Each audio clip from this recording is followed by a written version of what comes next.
صدق اللہ مولانا العلی العظیم وبلغنا رسوله النبی الکریم ان اللہ ملائکتہ یصلون علی النبی یا ایہا الذین آمنوا صلوا علیہ وسلموا تسلیما الصلاة والسلام علیک یا سیدی یا رسول اللہ وعلى آلك وصحبك يا سيدي يا حبيب الله. معزز ناظرین و سامعین کرام، آج ربیع الاول شریف کی دوسری تاریخ ہے اور ہم یہاں ڈنمارک کے ایک شہر ٹاسٹروپ میں محمد امین جماعتی کے بڑے بیٹے محمد سہیل جماعتی کے گھر میں محفل جشن عید میلاد النبی صلی اللہ علیہ وسلم کے سلسلہ میں جمع ہیں، اور چونکہ آج قائد اعظم محمد علی جناح کا یوم پیدائش بھی ہے، تو اس مناسبت سے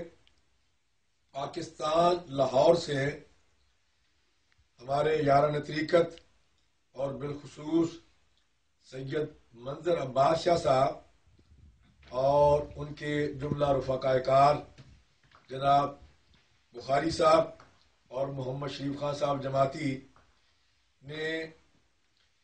محفل پاک کا انعقاد کیا، جس میں قائد اعظم محمد علی جناح کی مناسبت سے میں کچھ عرض کروں تو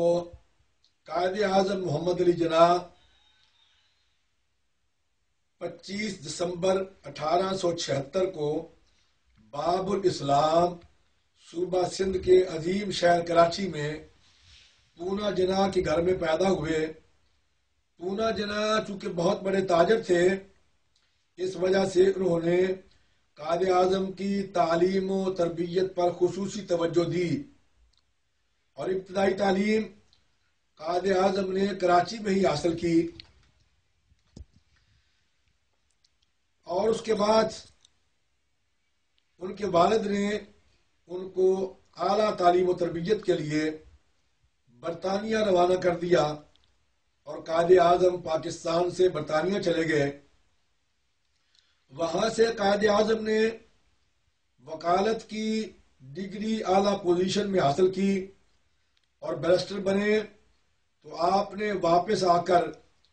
1896 میں ہندوستان میں وکالت کے شعبے میں اپنا کام شروع کر دیا، اور بہت کم عرصے میں اس میں عظیم کامیابیاں حاصل کی۔ اس زمانے میں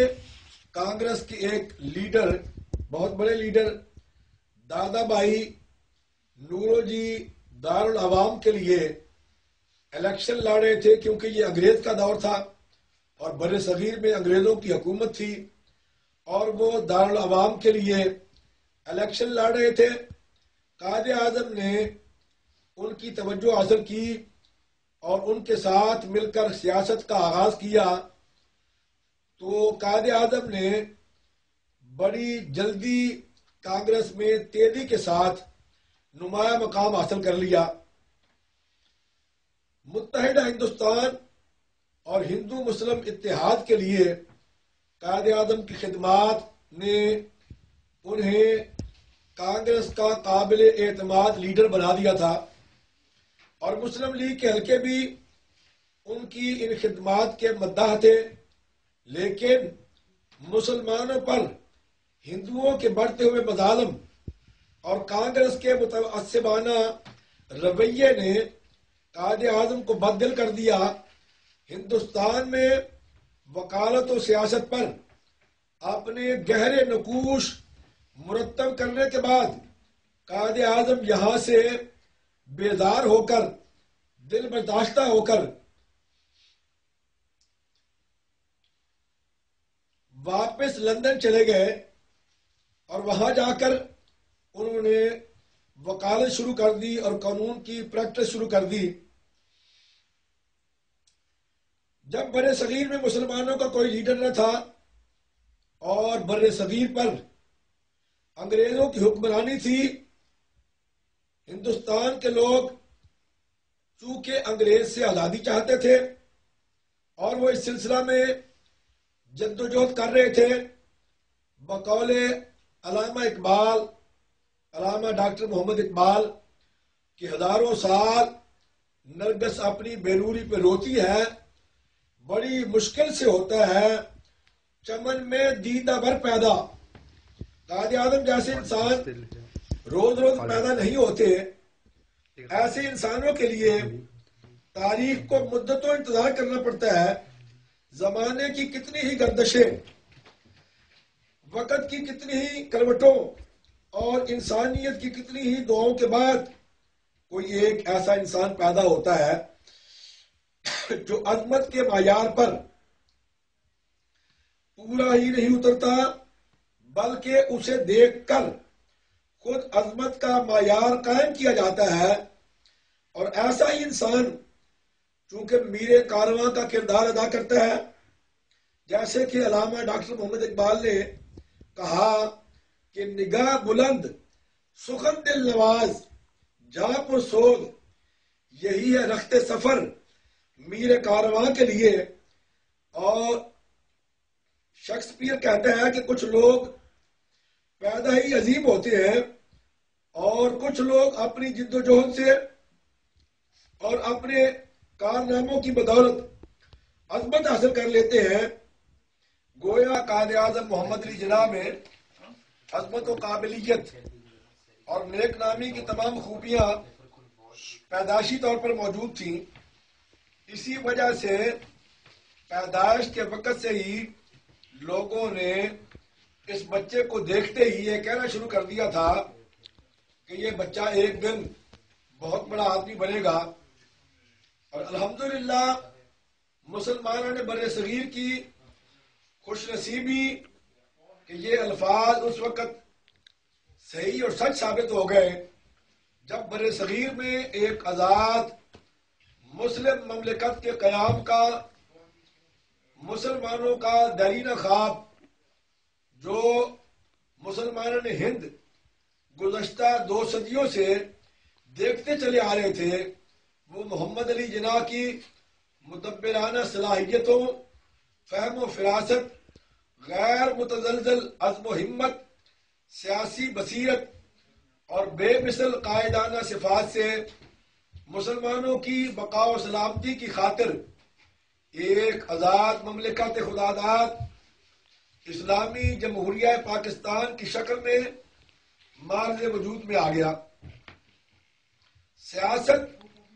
میں غیر متنازع رہنا کمال کی بات ہے، لیکن اس کے لیے جس بے داغ اور اجلے کردار کی ضرورت ہوتی ہے وہ ذاتی قربانیوں کے بغیر حاصل نہیں ہو سکتا۔ پاکستان کیا، دنیا میں اس کی مثالیں بہت کم ملتی ہیں کہ کسی سیاستدان کے کردار کو اس کے مخالفین بھی سراہتے ہوں اور وہ بھی مانتے ہوں۔ قائد اعظم محمد علی جناح سیاست عالم کی ایسی ایک بے مثال، غیر معمولی اور منفرد شخصیت تھے۔ عظمت کیا ہوتی ہے اور کیسے حاصل کی جاتی ہے، اس کے بارے میں مفکرین کے بہت سے اقوال موجود ہیں اور مل جاتے ہیں، لیکن عظمت کا بنیادی اصول یہ ہے کہ بے غرض اور بے لوث ہو کر اجتماعی فلاح کے ایسے کام سرانجام دیے جائیں جن سے انسانوں اور مخلوق خدا کو فائدہ پہنچے۔ قائد اعظم محمد علی جناح عظمت کے ان تمام اصولوں پر پورا اترتے تھے اور وہ حقیقی معنوں میں قائد کی تمام صفات سے متصف تھے۔ ان کی بے غرضی کا یہ عالم تھا کہ انہوں نے سب سے پہلے ڈسپلن اپنی شخصیت پر نافذ کیا۔ عیش و آرام، تن آسانی کی زندگی انہوں نے کبھی نہیں گزاری۔ میں یہ کر رہا تھا کہ قائد اعظم میں وہ تمام خوبیاں جو ایک لیڈر میں ہوتی ہیں وہ قائد اعظم میں پائی جاتی تھیں۔ بانی پاکستان کے کردار کو کیونکہ ہونا تو یہ چاہیے تھا، آج بڑے دکھ کی بات ہے اور بڑے افسوس سے یہ کہنا پڑتا ہے کہ جس ملک کے بانی کا کردار بے داغ اور ہر طرح کی کرپشن سے پاک تھا، جس نے سیاست کا اعلیٰ ترین معیار قائم کر دیا، اور اس کے ملک میں سب سے بڑا بحران ہی با کردار قیادت کا پیدا ہو جائے، تو یہ بہت بڑی بدقسمتی ہے۔ ہونا تو یہ چاہیے تھا کہ بانی پاکستان کے کردار کو سیاست کرنے کا بنیادی اصول اور وصف بنایا جاتا، مگر یہاں تو کرپشن، ناانصافی، ظلم و بربریت نے ڈیرے ڈالے ہوئے ہیں۔ قائد اعظم کی سیاست سے یہ گن ہر سیاستدان کو سیکھنا چاہیے تھا کہ نیک نیتی، اعلیٰ کردار، حسن سلوک اور اخلاص ہی وہ واحد ہتھیار ہے جس سے یہ جنگ جیتی جا سکتی ہے۔ کردار کی بلندی نہ ہو تو کوئی بھی سیاستدان لیڈر نہیں بن سکتا، اور نہ ہی وہ ہجوم کو قوم بنا سکتا ہے۔ قائد اعظم محمد علی جناح کو مسلمانوں نے بر صغیر کے مشکل ترین دور کا سامنا رہا۔ ان میں تقسیم در تقسیم بھی تھی اور ان کی سوچ و فکر اور حوصلہ بھی نچلی ترین سطح پر تھا، لیکن قائد اعظم نے ایک دل گرفتہ ہجوم کو شعور بخشا اور اسے ایک قوم میں تبدیل کر کے تاریخ کا رخ بدل دیا۔ بعد میں آنے والے سیاستدانوں کے لیے ان کا کردار مشعل راہ ہونا چاہیے تھا، لیکن بدقسمتی سے ہمیں اس کے بعد کوئی مسلح یا سیاسی لیڈر نہ مل سکا جو پوری قوم کو متحد رکھتا۔ چاہیے تو یہ تھا کہ قائد اعظم کو رول ماڈل بنایا جاتا، لیکن ہم نے اعلیٰ ترین سطح پر قائد اعظم کو رول ماڈل نہ بنایا۔ بانی پاکستان کی مشہور کن شخصیت کے مظاہرے تو بہت سے ہیں، بدقسمتی سے بعد میں جتنے بھی لیڈر آئے یا سیاستدان آئے، انہوں نے قوم کو تقسیم در تقسیم کر کے عوام بنا دیا اور اسے ٹولیوں میں تقسیم کر دیا، جبکہ قائد اعظم نے فرمایا تھا کہ خبردار کہیں ایسا نہ ہو کہ تم سیاستدانوں کے پیچھے لگ کر ٹکڑیوں میں تقسیم نہ ہو جانا۔ اگر من حیث القوم رہے تو دنیا کی کوئی طاقت تمہارا مقابلہ نہیں کر سکے گی، لیکن بدقسمتی سے آج پوری قوم تقسیم ہو چکی ہے اور کوئی بھی دیانتدار اور مخلص قیادت نہیں جو قوم کو متحد کر سکے۔ جب بر صغیر میں مسلمانوں کا عملاً کوئی لیڈر نہ تھا،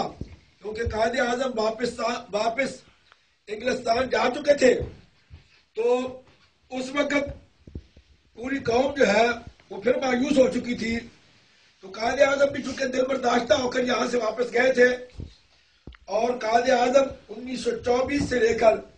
1930 تک خاموشی سے بر صغیر کے حالات کا جائزہ لیتے رہے۔ 1930 میں لندن میں جب دوسری گول میز کانفرنس میں قائد اعظم نے شرکت کی، تو اس کانفرنس میں علامہ ڈاکٹر محمد اقبال بھی شریک ہوئے۔ تو ڈاکٹر محمد اقبال نے چونکہ الہ آباد میں مسلم لیگ کے اجلاس میں اپنے خطبہ صدارت میں ایک متحدہ اسلامی ریاست کے قیام کی نشاندہی کر دی تھی، تو اس سلسلہ میں ڈاکٹر محمد اقبال نے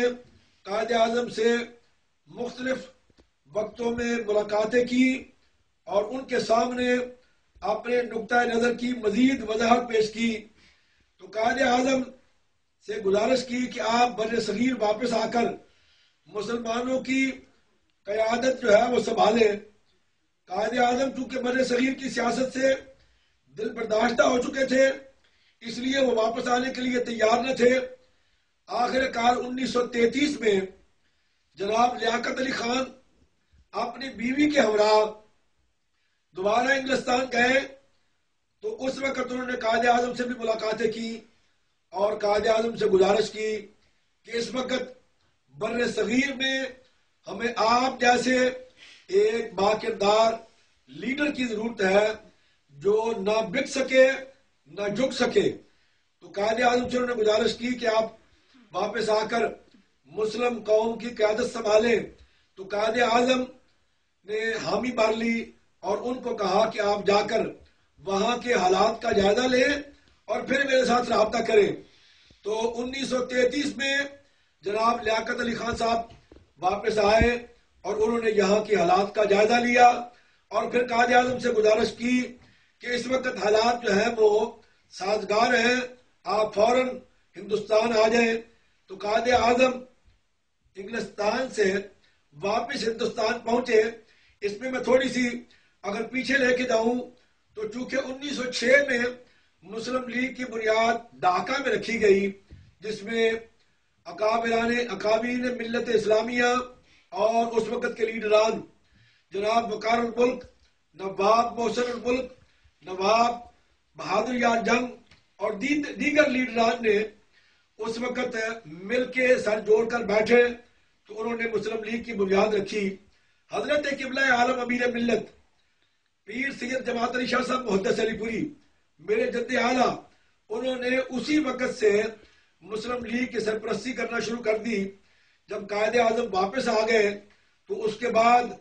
جب لیاقت علی خان اور جناب علامہ اقبال اور دیگر اکابرین کے کہنے پر قائد اعظم واپس پہنچے بر صغیر میں تو انہوں نے کراچی کے ایک بہت بڑے اجلاس میں جس میں تمام اکابرین جو ہیں وہ شامل تھے اور تمام سیاسی رہنما اس میں شریک تھے، قائد اعظم نے کہا کہ میں پہلے بھی آیا تھا، میں نے کوشش کی لیکن واپس چلا گیا. اب مجھے یہ بتائیں کہ کوئی ایک ایسی شخصیت، کوئی ایک ایسا فرد جس پر پوری قوم متحد ہو، مجھے اس کے بارے میں اگر بتائیں تو میں خود اس کے پاس چل کر جانے کے لیے تیار ہوں. لیکن میں چونکہ یہاں کے حالات سے جو ہے مفاہمت نہیں رکھتا اور میں یہ سمجھتا ہوں کہ اسی طرح اگر سلسلہ رہا تو ہمارا یہ آنا پھر دوبارہ رائے گا جائے گا. تو اس وقت نواب بہادر یار جنگ اور دیگر سیاسی رہنماؤں نے جس شخصیت کا نام لیا ان کا نام تھا حضرت قبلہ عالم امیر ملت پیر سید جماعت علی شاہ صاحب محدث علی پوری، جن کو پوری قوم 30 اپریل 1935 کو راول پنڈی کھجور والی مسجد میں تمام مکاتب فکر کے لوگ، جس میں مسلمان بھی تھے، جس میں مسلمانوں کے تمام مختلف طبقات جو ہیں وہ شامل تھے، ان سب نے حضرت قبلہ عالم امیر ملت کو اپنا رہنما اور لیڈر تسلیم کر لیا. چونکہ اس وقت مسجد شہید گنج کا مسئلہ تھا تو حضرت قبلہ عالم امیر ملت نے ان کی رہنمائی کی. تو جب قائد اعظم نے کہا کہ مجھے کسی ایک شخصیت کے بارے میں بتائیں تو پھر حضرت قبلہ عالم امیر ملت کا نام لیا گیا. تو قائد اعظم نے کہا کہ ان سے رابطہ کریں، میں خود ان کے پاس چل کر جانے کے لیے تیار ہوں اور ان سے مل کر میں گزارش کروں گا. تو لہذا جب حضرت قبلہ عالم امیر ملت سے رابطہ کیا گیا تو آپ نے کہا کہ چونکہ میرا یہاں گاؤں ہے اور یہاں سفر جو ہے وہ دشوار گزار ہے، قائد اعظم بھی لاہور پہنچ گئے، میں بھی لاہور پہنچ جاتا ہوں، وہاں ملاقات کر لیتے ہیں. لہذا ان دونوں رہنماؤں کی لاہور میں ملاقات ہوئی. قائد اعظم نے بر صغیر کی تمام صورتحال حضرت قبلہ عالم امیر ملت کے سامنے رکھی اور ان کو گزارش کی کہ آپ جو ہے وہ ہماری رہنمائی فرمائیں. حضرت قبلہ عالم نے فرمایا کہ قائد اعظم تم چل کر میرے پاس آئے ہو، اب تم بے فکر ہو جاؤ. اس وقت حضرت قبلہ عالم کے بخشی مصطفیٰ علی خان صاحب جو کہ آپ کے خلیفہ ہیں، مدینہ منورہ رباط جماعت مندل کے بانی ہیں اور مدینہ منورہ میں ان کی آخری آرامگاہ جنت البقیع میں ہے، وہ حضرت قبلہ عالم کے خلیفہ بھی تھے. انہوں نے اپنی کتاب میں لکھا ہے کہ اس وقت حضرت قبلہ عالم کے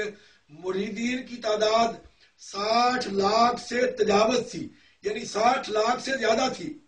تو حضرت قبلہ عالم نے فرمایا کہ تم آرام سے بیٹھ جاؤ میں جانوں اور پوری قوم جانے تو حضرت قبلہ عالم نے راس کماری سے لے کر کشمیر تک اور آسام سے لے کے صوبہ سرحد تک پورے بر صغیر کا، چونکہ بر صغیر میں آپ کے مریدین کی کثیر تعداد تھی، پورے بر صغیر کا دورہ کیا اور آپ نے اس وقت قوم کو ایک نعرہ دیا کہ مسلم ہے تو مسلم لیگ میں آ۔ اور پھر اس کے بعد جب کانگریسی ملاؤں نے مسلم لیگ کے خلاف ایک فتویٰ جاری کیا کہ جو شخص مسلم لیگ کے حق میں مسلمانوں کو ووٹ دے گا وہ سور اور کافر ہے، تو اس کے جواب میں حضرت قبلہ عالم امیر ملت پیر سید جماعت علی شاہ صاحب محدث علی پوری نے ایک فتویٰ جاری کیا۔ آپ نے فرمایا کہ جو شخص مسلم لیگ کے حق میں پاکستان کو ووٹ نہیں دے گا، کوئی مسلمان اس کا جنازہ نہیں پڑے گا اور اس شخص کو مسلمانوں کے قبرستان میں دفن نہیں کیا جائے گا، کسی مسلمان کا اس سے کوئی تعلق نہیں ہوگا۔ لہذا پوری قوم نے اس فتوے کو عملاً نافذ کیا اور بہت سی ایسی مثالیں ہمارے پاس موجود ہیں، ہمارے سامنے موجود ہیں، جہاں کچھ بڑے رہنماؤں نے، بڑے لیڈروں نے، بڑے ذمہ داروں نے کانگریس کو ووٹ دیے، جب وہ فوت ہوئے تو مسلمانوں نے متحد ہو کر ان کے جنازے نہ پڑے اور ان کو اپنے قبرستانوں میں دفن نہ ہونے دیا۔ تو پوری قوم حضرت قبلہ عالم کے اس فرمان کے بعد متحد ہو گئی اور آپ نے یہ بھی فرمایا کہ جو میرا مرید مسلم لیگ میں شامل نہیں ہوگا وہ سمجھے کہ میرا اس سے کوئی تعلق نہیں ہے، وہ میرا مرید نہیں ہے۔ اور آپ نے یہ بھی فرمایا کہ میرا ہر مرید مسلم لیگ میں ذاتی طور پر شامل بھی ہو اور مسلم لیگ کی حسب استطاعت اور حسب توفیق جتنی اس کی استطاعت ہو وہ اس میں اپنا حصہ بھی شامل کرے، چندہ بھی پیش کرے۔ تو اس طرح حضرت قبلہ عالم کے فرمان کے بعد ہزاروں لاکھوں کی تعداد میں آپ کے مریدین جو ہے وہ مسلم لیگ میں شامل ہوتے چلے گئے۔ تو اس طرح حضرت قبلہ عالم امیر ملت نے، چونکہ بر صغیر میں اس وقت کوئی مذہبی کوئی نمائندگی بھی نہیں تھی اور سیاسی نمائندگی بھی نہیں تھی، تو سیاسی طور پر قائد اعظم آئے، مذہبی اور روحانی طور پر جب ایک وفد ہندوستان سے 22 افراد کا حضرت قبلہ عالم کے پاس علی پور شریف میں پہنچا اور انہوں نے کہا کہ جناب اس وقت ہماری کوئی ایسی تنظیم نہیں ہے جو مسلمانوں کی نمائندگی کر سکے، تو علی پور شریف میں ایک تنظیم کی بنیاد رکھی گئی جس کا نام تھا آل انڈیا سنی تنظیم۔ آل انڈیا سنی تنظیم کی بنیاد علی پور شریف میں رکھی گئی اور اس کے صدر حضرت امیر ملت چنے گئے، اور چونکہ بر صغیر سے 22 افراد پر مشتمل یہ وفد علی پور پہنچا تھا اور بالاتفاق اس کے جنرل سیکرٹری حضرت مولانا نعیم الدین مراد آبادی چنے گئے۔ اب میں آپ کو یہ بھی عرض کر دوں کہ حضرت قبلہ عالم امیر ملت نے قائد اعظم پر جب قاتلانہ حملہ ہوا اور خاکسار تحریک لاہور کی جو خاکسار تحریک ہے علامہ عنایت اللہ مشرقی کی، ان لوگوں نے قائد اعظم پر قاتلانہ حملہ کیا، تو حضرت قبلہ عالم امیر ملت نے قائد اعظم کو ایک حوصلہ افزا خط جو ہے وہ روانہ کیا۔ اس میں آپ نے لکھا کہ آپ فکر نہ کریں، چونکہ حضرت ابراہیم کی دشمنی نمرود نے کی، اللہ تعالیٰ نے ان کو اعزاز عطا فرمایا، نبی کریم صلی اللہ علیہ وسلم کے ساتھ ابو جہل اور دوسرے کافروں نے دشمنی کی اور ان کی مخالفت کی، اللہ تعالیٰ نے ان کو بھی عظیم مقام عطا فرمایا۔ یہ اس وقت آپ پر جو حملہ ہے یہ آپ کی کامیابی کی دلیل ہے، اس لیے آپ فکر نہ کریں۔ اور پھر حضرت قبلہ عالم نے بمبئی سے حیدرآباد گئے اور حیدرآباد سے آپ نے کچھ تحائف جن میں ایک جانماز تھا، ایک مسلح تھا، مسلح جانماز، اور ایک تسبیح تھی، ایک قرآن مجید تھا اور دیگر کچھ دیگر چیزیں تھیں، جس میں ایک شال تھی مخملی اور جناب زمزم تھا، کھجوریں تھیں۔ تو وہ حضرت قبلہ عالم نے بخشی مصطفیٰ علی خان صاحب کو دے کر قائد اعظم کے پاس بھیجا۔ قائد اعظم کے پاس جب مالابار میں بخشی مصطفیٰ علی خان صاحب گئے تو قائد اعظم کو ڈاکٹروں نے آرام کے لیے کہا ہوا تھا، وہ کسی سے ملتے نہیں تھے۔ یہ تمام تبرکات اور وہ خط حضرت قبلہ عالم کا، بخشی صاحب ان کی ہمشیرہ محترمہ فاطمہ جناح کو دے کر واپس آ گئے۔ اب اس کے جواب میں قائد اعظم نے حضرت قبلہ عالم کو جو خط لکھا اس میں انہوں نے لکھا کہ آپ نے یہ جو قرآن مجید بھیجا ہے، میں یہ سمجھتا ہوں کہ یہ آپ نے اس لیے بھیجا ہے کہ میں ایک قوم کا رہنما ہوں، ایک قوم کا لیڈر ہوں۔ اللہ کے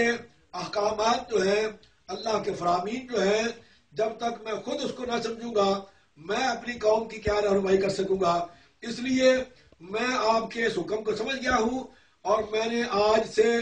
انگلش کے قرآن ترجمے منگوا لیے ہیں اور انگلش استاد کا انتظام کر رہا ہوں۔ جیسے ہی مجھے انگلش استاد مل گیا میں آپ سے وعدہ کرتا ہوں کہ میں قرآن مجید جو ہے پوری طرح سے اس کو پڑھوں گا بھی، سمجھوں گا بھی اور سیکھوں گا۔ آپ نے جائے نماز اس لیے بھیجی ہے کہ جو شخص اپنے رب کی بندگی بجا نہیں لاتا قوم اس کی بات کیسے مانے گی؟ اس لیے میں آج سے آپ سے وعدہ کرتا ہوں کہ آج کے بعد میں مکمل طور پر نماز کی پابندی کروں گا۔ اور تیسری چیز جو تسبیح آپ نے بھیجی ہے،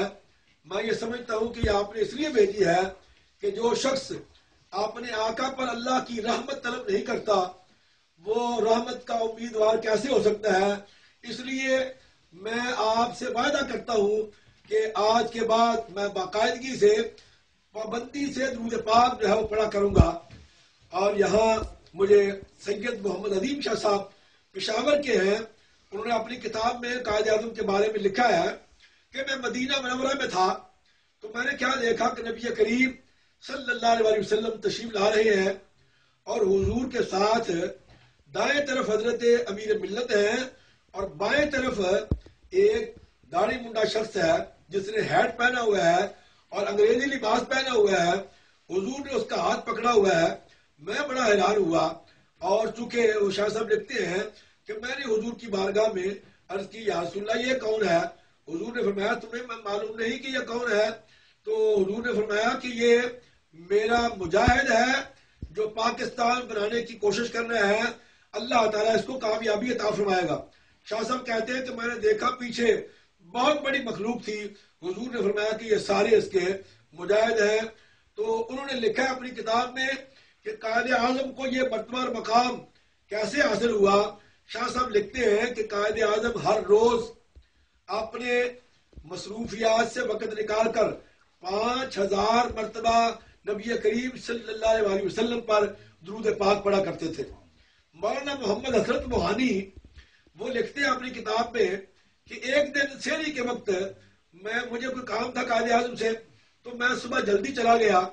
اس لیے کہ میں نے سوچا کہ دن کو پھر قائد اعظم مصروف ہو جاتے ہیں، لوگ آ جاتے ہیں اور میں اپنی بات نہیں کر سکتا، تو میں صبح چلا گیا تاکہ جیسے قائد اعظم باہر آئیں گے میں اسی وقت اپنی گزارشات جو ہے ان کے سامنے پیش کر سکوں گا۔ تو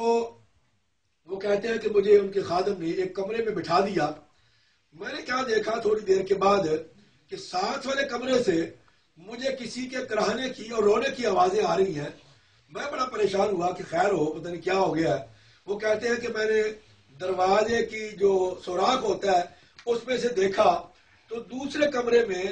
مدھم سی لائٹ جو ہے وہ جل رہی ہے اور ایک شخص سجدے میں پڑھ کر اللہ کی بارگاہ میں زارو قطار گریہ اداری کر رہا ہے اور رو رہا ہے۔ میں سمجھ گیا یہ قائد اعظم محمد علی جناح ہے۔ تو بہرحال عرض کر رہا تھا کہ شاہ صاحب لکھتے ہیں کہ قائد اعظم کو یہ مرتبہ اور مقام اس لیے حاصل ہوا کہ وہ حضور پر 5000 مرتبہ درود پاک پڑھتے تھے۔ آخر میں جا کے شاہ صاحب لکھتے ہیں میں تیرے شہر میں آ کے بتاؤں گا کہ یہ مسلمان کیا کر سکتے ہیں۔ تو اس وقت حضرت قبلہ عالم امیر ملت نے 1946 میں بنارس سنی کانفرنس، عظیم بنارس سنی کانفرنس کا انعقاد کیا۔ تو اس کانفرنس میں 5000 سے زیادہ علماء و مشائخ تھے اور 5 سے 7 لاکھ کے قریب عوام الناس کا اجتماع تھا۔ آج کے دور میں اتنا اجتماع کہہ لینا یا کر لینا کوئی بڑی بات نہیں ہے، لیکن اس دور میں اتنے مشائخ کو ایک پلیٹ فارم پر جمع کرنا اور اتنے عوام الناس کو ایک جگہ پر جمع کرنا، یہ حضرت قبلہ عالم امیر ملت کا ہی کردار تھا اور آپ کی شخصیت تھی. جب آپ اس کانفرنس میں تشریف لے کے جا رہے ہیں تو آپ نے دیکھا کہ کچھ لوگ اس کانفرنس کو خراب کرنے کی کوشش کر رہے ہیں اور قائد اعظم کے بارے میں انہوں نے فتوے لکھے ہیں اور قائد اعظم کے بارے میں انہوں نے پمفلٹ چھاپ کے لوگوں میں تقسیم کر رہے ہیں کہ یہ کافر اعظم ہے، یہ فلاں ہے، یہ داڑھی پنڈا ہے، یہ ایسا ہے، یہ ایسا ہے. تو حضرت قبلہ عالم امیر ملت جب سٹیج پر پہنچے، آپ نے مائک لے کر پوری قوم کو مخاطب کر کے فرمایا کہ لوگوں سن لو، تم قائد اعظم کو کافر کہتا ہے، کوئی مرتد کہتا ہے، کوئی اس کو کچھ کہتا ہے. آپ نے فرمایا کہ کان کھول کر سن لو، قائد اعظم اللہ کا ولی ہے، قائد اعظم اللہ کا ولی ہے. اور آپ نے فرمایا کہ آج میری اس بات کو تم نہ مانو، ایک وقت آئے گا تم اس کو رحمت اللہ علیہ بھی کہو گے اور اس کو اللہ کا ولی بھی مانو گے. اس کے بعد حضرت مولانا نعیم الدین مراد آبادی جو اس کانفرنس کے جنرل سیکرٹری تھے اور منتظم اعلیٰ تھے، انہوں نے سپیکر میں اعلان کیا اور انہوں نے کہا کہ جناب ہمیں اس سے پہلے علم نہیں کہ قائد اعظم کیا تھا یا کیا نہیں تھا، لیکن اب گفتہ اللہ بود گر کیا حلقوں میں عبداللہ بود، اب چونکہ اللہ کے بندے کی زبان سے نکل چکا ہے. اس سے پہلے ہمارا ایمان ہے کہ قائد اعظم اگر ولی نہیں تھا تو آج کے بعد اس کی ولایت میں شک کرنا یہ کفر ہے، اس سے ہمارا ایمان ضائع ہوتا ہے. اس لیے ہمارا ایمان ہے کہ آپ کی زبان سے نکل چکا ہے، اس سے پہلے قائد اعظم اگر ولی نہیں بھی تھا تو اب ولی ہو چکا ہے. اس کے بعد مولانا عبدالحامد بدایونی نے پھر مدین پر 3 گھنٹے پر خطاب فرمایا، جس سے پھر بالکل حالات جو ہے مختلف ہو گئے اور پوری قوم جو ہے مسلم لیگ زندہ باد، قائد اعظم زندہ باد، امیر ملت کے زندہ باد کے نعروں سے گونجنے لگی. اور حضرت قبلہ عالم امیر ملت نے پوری قوم کو متحد اور متفق کر کے کہا کہ اس وقت قائد اعظم جو کوشش کر رہا ہے وہ چونکہ میرا کام تھا، پوری قوم نے مجھے اپنا امیر منتخب کیا تھا، لیکن میں یہ سمجھتا ہوں کہ میری اس وقت عمر کا یہ تقاضا ہے، 100 سال سے زیادہ عمر کا ضعیف الراتبہ ہوں اور میرا بوجھ جو ہے وہ قائد اعظم کے کاندھوں پر آن پڑا ہے اور میرا کام قائد اعظم کر رہے ہیں. اس لیے میں پوری قوم کو اور اپنے تمام مریدین کو یہ حکم دیتا ہوں کہ ہر مرید جو ہے وہ قائد اعظم کے شانہ بشانہ کھڑا ہو جائے. تو اس کے بعد 1946 کے جو الیکشن تھے اس میں الحمدللہ مسلم لیگ کو 444 نشستوں سے عظیم کامیابی حاصل ہوئی، جس سے یہ ایک الگ مملکت اسلامی جمہوریہ پاکستان کا خواب جو ہے وہ شرمندہ تعبیر ہوا اور انگریز اور ہندوؤں نے یہ تسلیم کر لیا کہ واقعی، کیونکہ پہلے وہ اس بات کو تسلیم نہیں کرتے تھے کہ صرف اس بات پر تھے کہ الگ ہندوستان جو ہے، الگ ایک مملکت جو ہے وہ ہو جائے، مسلمانوں کی الگ مملکت کی ضرورت کو وہ کہتے تھے کہ نہیں، اس کی ضرورت نہیں ہے. لیکن قائد اعظم نے اپنی قیادت سے، اپنی فہم و فراست سے اور اپنی بصیرت سے انگریزوں کو بھی منوایا اور ہندوؤں کو بھی ان کی یاریوں اور مکاریوں کے سامنے قائد اعظم جو ہے وہ طرح ڈٹے رہے اور انہوں نے منوایا. حضرت قبلہ عالم امیر ملت نے چونکہ قائد اعظم کو بہت پہلے یہ اشارہ دے دیا تھا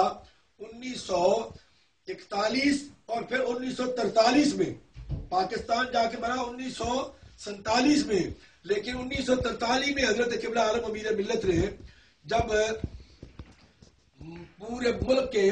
475 آستانوں کو خط لکھے اور ان کو یہ پیغام بھیجا